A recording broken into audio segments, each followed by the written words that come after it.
Olá, meus amigos, um dia de muita paz para todos nós. Hoje, exatamente 12 de setembro de 2025, estamos nós reunidos para estudarmos a obra, Carlinha? Revista Espírita. Em que mês nós estamos? Abril de 1858. E qual é o tema que nós vamos estudar hoje? Ainda estamos finalizando o Espiritismo entre os druidas. Então vamos elevar o nosso pensamento ao nosso Mestre Jesus. Amor querido, nós unimos o nosso pensamento, Senhor, para lhe agradecer por aqui estarmos, lhe agradecer pela oportunidade do estudo, lhe agradecer pela oportunidade da vida, lhe agradecer pela nossa saúde mental. Nós te pedimos a permissão para iniciarmos mais esse estudo, rogando-te, Senhor, que os nossos amigos espirituais que aqui estão possam nos inspirar, nos conduzir para mais um estudo que nós realizamos em Teu nome. Que a Tua paz, Senhor, nos envolva. Que assim seja.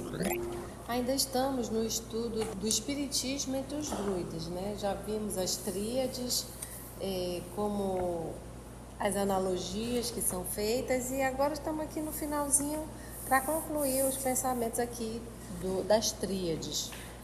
Em verdade, nas tríades seguintes, a caridade é recomendada no mesmo título que a ciência e a força moral.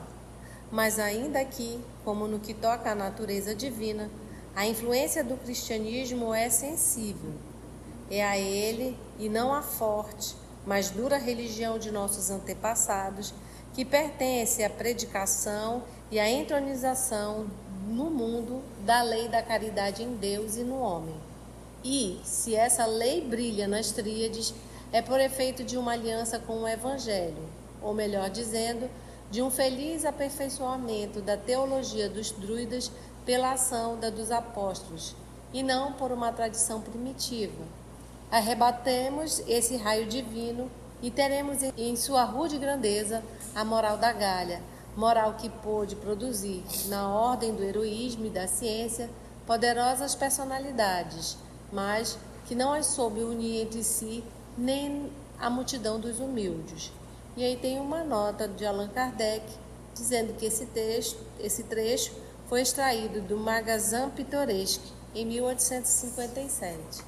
Lá no início nós falamos que os druidas eles não cederam às pressões da Igreja Católica. Lembra na expansão do Império Romano, eles não cederam, a não ser pelo cristianismo, que tem uma leve influência sobre eles. E aqui ele comenta sobre isso.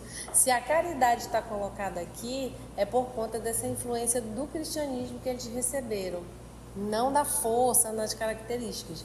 Porque a gente viu que a igreja expandia e eles não aceitaram. Eles eram muito fechados, mas o cristianismo conseguiu entrar lá, né? A doutrina espírita não consiste apenas na crença na manifestação dos espíritos, mas em tudo o que nos ensinam sobre a natureza e o destino da alma. Se, pois, nos reportarmos aos preceitos contidos em O Livro dos Espíritos, no qual se encontra formulado todo o seu ensinamento, seremos surpreendidos com a identidade de alguns princípios fundamentais com os da doutrina druídica, dos quais um dos mais notáveis é, sem sombra de dúvida, o da reencarnação. Nos 3 círculos, a diferença, como a gente já viu nos outros estudos, é que eles acreditam que pode haver a regressão para o abismo, né? Como a gente viu que eles chamam o mundo primitivo, o abismo. E no Espiritismo a gente não regride, né? Então, só lembrando. Nos 3 círculos, nos 3 estados sucessivos dos seres animados, encontramos todas as fases apresentadas por nossa escala espírita. Com efeito, o que é o círculo de Abrede ou da migração, senão as 2 ordens de espíritos que depuram através de suas existências sucessivas? Ou seja, os espíritos bons e os espíritos impuros que ficam migrando até se tornarem crísticos e não mais reencarnar. No círculo de Greenfield, que é o círculo da felicidade, o homem não transmigra mais, desfrutando da suprema felicidade. Não é a primeira ordem da escala, a dos espíritos puros, que, tendo realizado todas as provas, não mais necessitam de encarnação e gozam da vida eterna?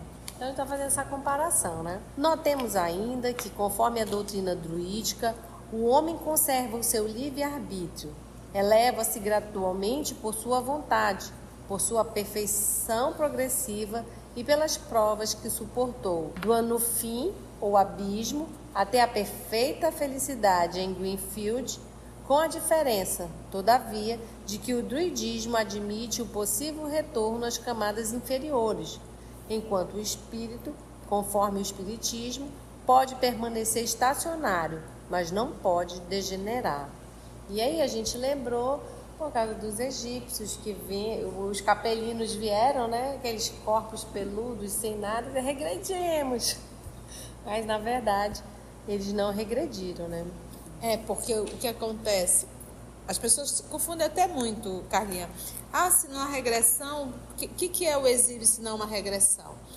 Regressão é um processo individual, é da pessoa. Então, nós, seres humanos, não regredimos.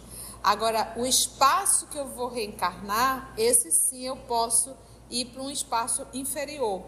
Então, quando eles saíram de um planeta do sistema de Capela, eles vieram para um espaço inferior ao qual eles estavam acostumados. Mas o que eles conquistaram, eles trouxeram, eles não perderam. Então, a nível individual, não houve uma regressão. O que houve uma regressão foi para o espaço que eles iriam reencarnar. E os corpos também, né? Os corpos também, muito mais, né, primitivo. Eles não chegaram ao período do homem da caverna. Não, eles não pegaram esse período não, tá? Eles já, é coisa de 8.000 anos atrás, 7.000 anos atrás. Então, não é ainda o homem de Neandertal.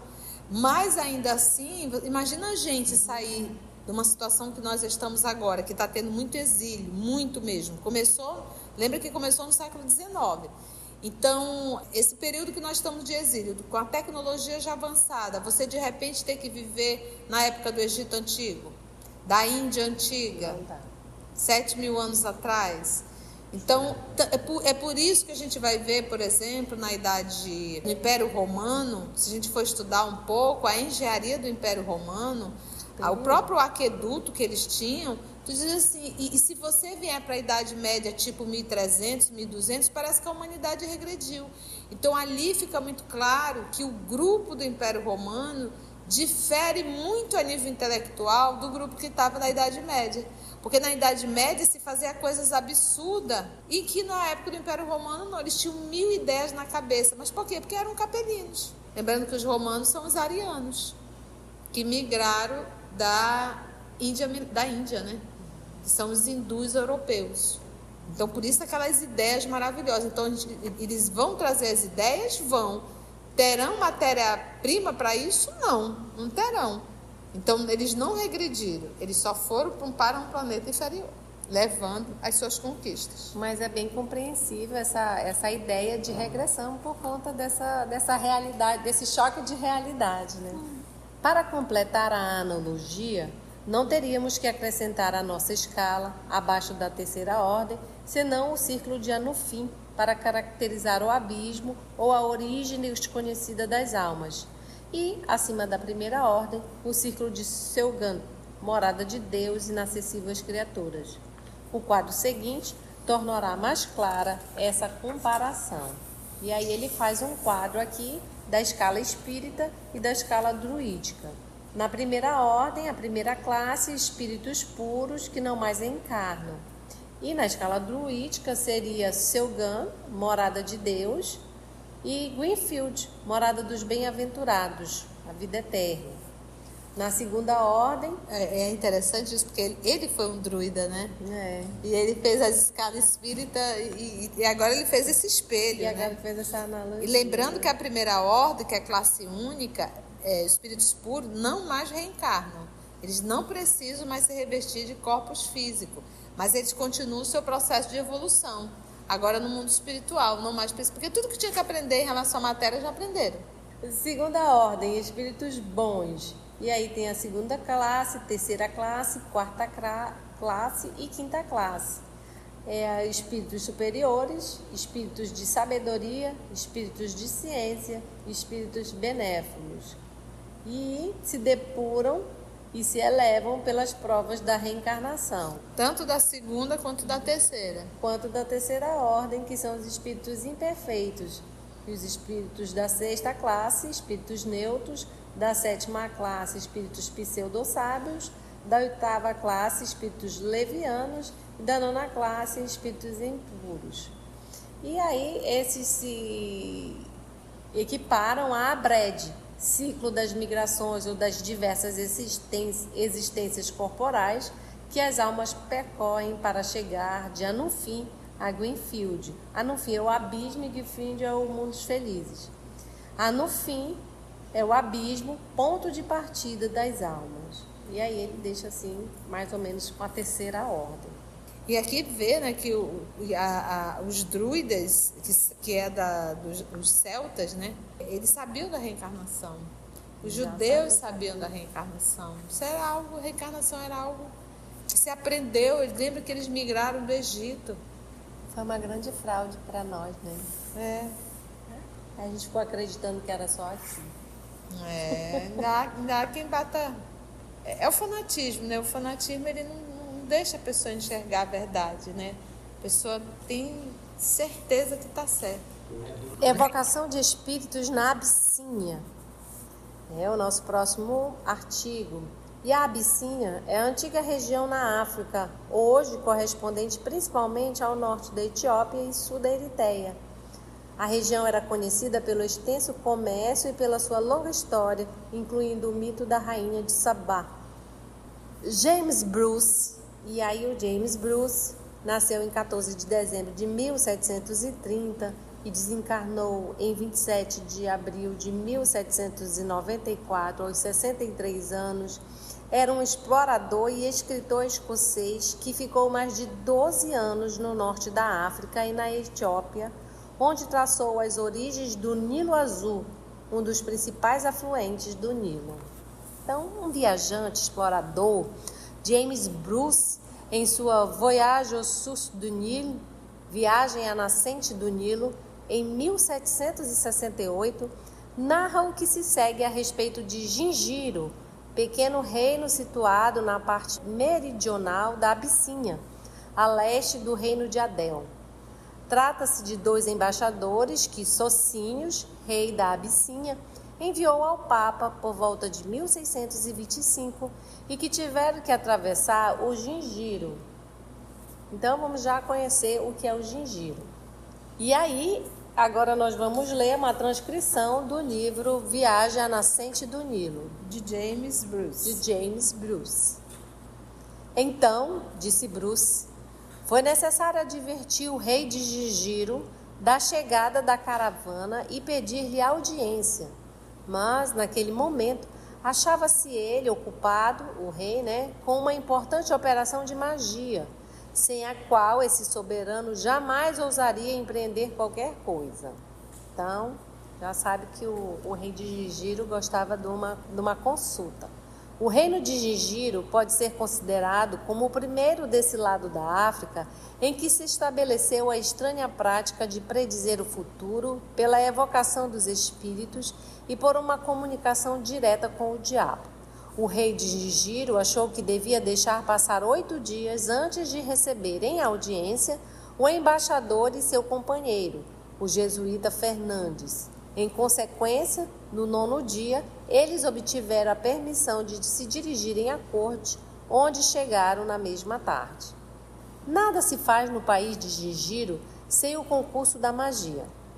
Por aí se vê quanto a razão humana se acha degradada a algumas léguas de distância. Que não nos venham mais dizer que essa fraqueza deva ser atribuída à ignorância ou ao calor ali reinantes. Porque um clima quente induziria os homens a se tornarem feiticeiros, de preferência a um clima frio, Porque a ignorância estende o poder do homem a ponto de fazê-lo transpor os limites da inteligência comum e dar-lhe a faculdade de corresponder-se com uma nova ordem de seres habitantes de outro mundo. Ou seja, nem o calor, a ignorância, nada faz, está criticando aqui. Os etíopes, que cercam quase toda a Abissínia, são mais negros que os nigerianos. Seu país é mais quente e, como estes, são indígenas nos lugares que habitam, desde o princípio dos séculos. Entretanto, não adoram o diabo, nem com ele pretendem estabelecer qualquer comunicação. Não sacrificam homens em seus altares. Finalmente, entre eles, não se encontra traço algum dessa revoltante atrocidade. Nas regiões da África que se comunicam diretamente com o mar, o comércio de escravos é uma prática que ocorre desde os séculos mais recuados. Mas o rei de Gingiro, cujos domínios se acham encerrados quase no centro do continente, sacrifica ao diabo os escravos que não pode vender ao homem. É ali que começa esse horrível costume de derramar o sangue humano em todas as solenidades. Ignoro, diz o Sr. Bruce, até onde ele se estende ao sul da África, mas considero o Gingiro como o limite geográfico do reino do diabo, do lado setentrional da península. E agora, acabou a transcrição, Kardec vai falar. Tivesse visto o Sr. Bruce o que hoje testemunhamos e nada acharia de assombroso na prática das evocações usadas em Gingiro. Nelas, vê apenas uma crença supersticiosa, enquanto nós encontramos sua causa nos fatos de manifestações falsamente interpretadas, que lá, como alhures, se produziram. O papel que a credulidade faz o diabo representar nada tem de surpreendente. Primeiro, há de notar-se que todos os povos bárbaros atribuem a um poder maléfico o que não podem explicar. Em segundo lugar, um povo bastante atrasado para sacrificar seres humanos não pode atrair ao seu meio espíritos superiores. A natureza dos que o visitam não pode, pois, senão confirmá-lo em sua crença. Além disso, é preciso considerar que os povos dessa parte da África hão conservado grande número de tradições judaicas, mescladas mais tarde a algumas ideias rudimentares do cristianismo, fonte na qual, em consequência de sua ignorância, sorveram a doutrina do diabo e dos demônios. Então, esse texto vem para dizer que os espíritos existem em todas as partes, as evocações são exuberantes também em todas as partes, mas cada um vai atrair para si o espírito que está mais afinado com ele, né, em sintonia. E a ignorância e a mistura de crenças mal interpretadas também faz essa miscelânea de loucuras, né? E aí, olha só, por um lado, foi o que o Sr. James Bruce fez e Kardec dá esse tom. Conversas familiares de além-túmulo. Bernard Palissy, 9 de março de 1858. Bernard Palissy nasceu em 1510 e desencarnou em 1590 e ele foi naturalista, ceramista, escritor e conferencista. Sua diversificada atividade científica cobriu uma vasta área do conhecimento, com trabalhos em agricultura, agrimensura, alquimia, botânica, cerâmica, engenharia, fabricação de vitrais, filosofia, física, geologia, hidrologia, jardinagem. Esse povo adorava estudar, né? Esse povo, acho que se não tivesse tanta... E olha, é sem Google, tá? Literatura, medicina, então ele estudava de tudo um pouco. E ele foi perseguido, interessante que ele foi perseguido nas guerras religiosas na França e acabou sendo preso e morreu preso também. 9 de março de 1858, é a conversa familiar aqui, a psicografia. Descrição de Júpiter. Nota. Sabíamos por evocações anteriores que Bernard Palissy, o célebre oleiro do século XVI, habita Júpiter. As respostas seguintes confirmam, por todos os pontos, o que em diversas ocasiões nos foi dito sobre esse planeta por outros espíritos e por meio de diferentes médios.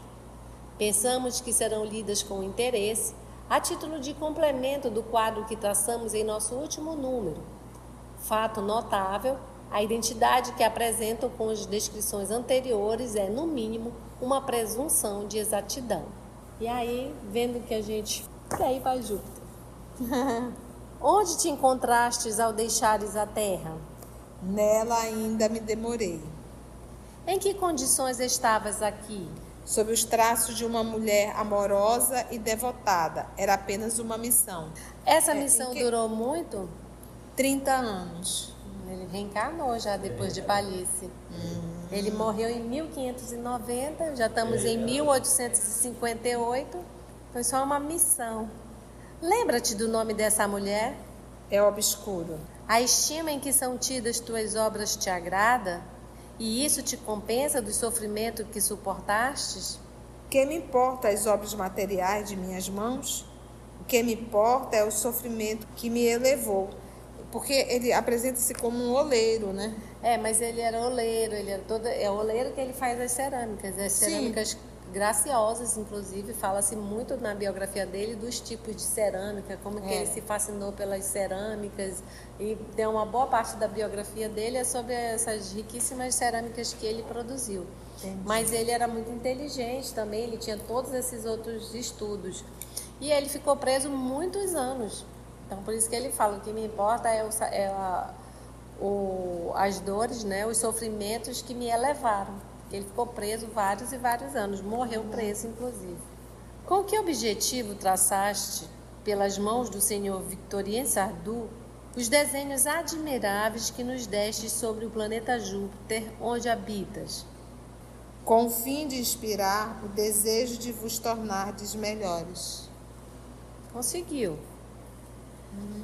Desde que vens com frequência a esta terra que habitaste tantas vezes, deves conhecer bastante o seu estado físico e moral para que possas estabelecer uma comparação entre ela e Júpiter.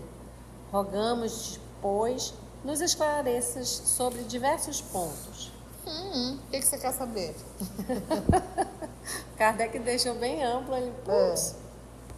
Ao vosso globo venho apenas como espírito. O espírito não tem mais sensações materiais. Estado físico do globo. Aí as perguntas seguem, mas ele fez essa divisão didática aqui. Estado físico do globo. Porque lembra que ele preparava as perguntas previamente, né? Então, pode-se comparar a temperatura de Júpiter a de uma de nossas latitudes? E de Manaus? Não. Lá em Júpiter, ela é suave e temperada, sempre igual, enquanto a vossa varia. Lembrai dos campos elíseos que vos foram descritos? Lá, né? Os campos elíseos são o paraíso na mitologia grega, um lugar no mundo dos mortos governado por Hades, oposto ao Tártaro, lugar de eterno tormento e sofrimento. Nos campos elíseos, os homens virtuosos repousavam dignamente após a morte, rodeados por paisagens verdes e floridas, dançando e se divertindo noite e dia. Descrição semelhante aos céus dos cristãos. E é interessante porque Manaus é muito quente. E tem hora que é desesperador, as pessoas ficam impacientes, né? O trânsito fica insuportável, porque as pessoas ficam num mau humor muito grande. Nem todo mundo tem ar-condicionado no carro, e às vezes mesmo com ar-condicionado, tem uma hora que você tem que sair do carro. Então é um calor muito grande. Mas quando você vai para o frio também, é desesperador. O frio, principalmente no nosso Brasil, às vezes não tem uma estrutura muito para o frio. Você está na Europa, você tem as casas aquecidas. Então você está dentro de casa, você está até com pouca roupa, sem problema nenhum. Você pega todas as águas das pias, são águas quentes. Então a gente não encontra essa estrutura aqui no Brasil, né? Então o frio é algo que incomoda muito. Você vai deitar, a cama está gelada, a roupa está gelada, a toalha está gelada. Você sai do banho desesperada, querendo se enrolar numa toalha, e a toalha está gelada. Então, dói, incomoda também, não é algo prazeroso. O banho não é algo prazeroso. Deitar na cama, aquela cama gelada muitas vezes, se não tiver um aquecedor, não é algo também prazeroso. E lá não, ele já tem essa temperatura amena, né? Tudo Agradável. temperado. O quadro que os antigos nos deram dos Campos Elíseos resultaria do conhecimento intuitivo que possuíam de um mundo superior, tal como Júpiter, por exemplo? Do conhecimento positivo. A evocação permanecia nas mãos dos sacerdotes. Do positivo quer dizer uma lembrança distante, né? Talvez, né? Porque as evocações eram só para os sacerdotes, né? A temperatura varia segundo as latitudes, como na Terra? Não. Manaus lá é ameno, Sul é ameno, tudo tranquilo. Delícia, tudo é delícia. Conforme nossos cálculos, o Sol deve aparecer aos habitantes de Júpiter sobre um ângulo muito pequeno e, em consequência, dar-lhes pouca luz. Podes dizer-nos se a intensidade da luz é ali igual à da Terra ou se é menos forte? Porque era interessante a gente pegar, que é isso que ele está perguntando. Olha, pelo andar da carruagem, vocês estão mais distantes do que a gente. Então, você deve pegar menos intensidade de luz, né? Mercúrio, vamos ver. Vênus, Terra, Marte, é lá o último longe, longe. Ele diz: Júpiter é envolvido por uma espécie de luz espiritual que mantém relação com a essência de seus habitantes. A luz grosseira de vosso Sol não foi feita para ele. Gente, que resposta, né? Seca e ao mesmo tempo assim, né? Não, que a vida... Você tá falando de sua luz, da luz do sol, essa é uma luz grosseira, né? E realmente, porque, né? Mas se não fosse essa luz grosseira, a função da luz do sol é inclusive destruir formas de pensamentos. Isso está lá na obra de André Luiz, né? É bem para nós, Obreiros né? da Vida Eterna, é a necessidade. E lá não, lá ele já tem luz própria. A luz espiritual. A luz né? espiritual já, né? Fazei brilhar a vossa luz. Lembra de Jesus? Que mantém a relação com a essência de seus habitantes. É essência, é. Há uma atmosfera? Sim. A atmosfera de Júpiter é formada dos mesmos elementos que a atmosfera terrestre? Claro que não, né? Não. Os homens não são os mesmos. Suas necessidades mudaram.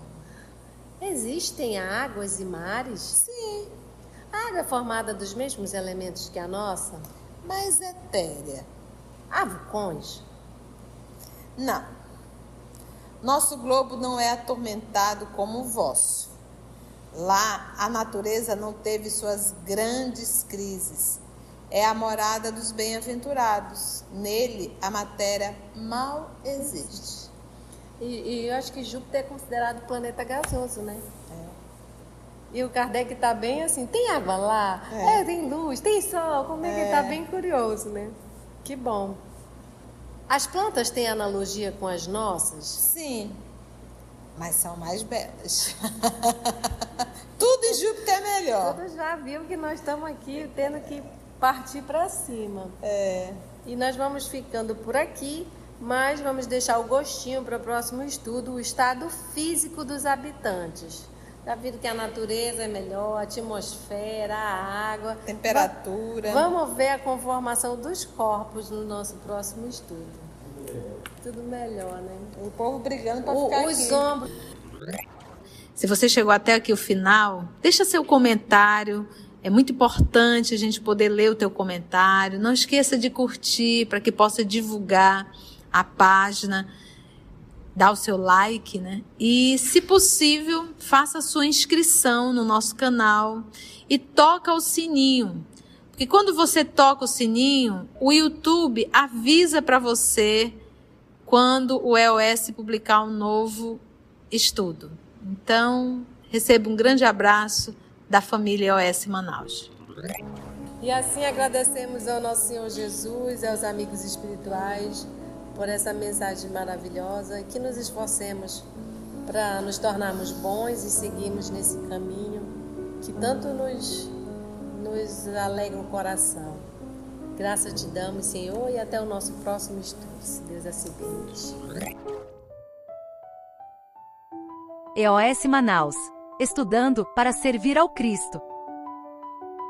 Visite nosso site em www.eosmanaus.org. No YouTube, procure o canal EOS Manaus.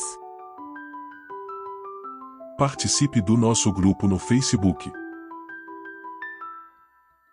No Instagram somos @EOS Manaus. Escute e estude na Rádio Manaus de Estudos Espíritas. Estamos, também, em diversas plataformas de áudio. Procure EOS Manaus, no seu aplicativo preferido. EOS Manaus. Estudando para servir ao Cristo.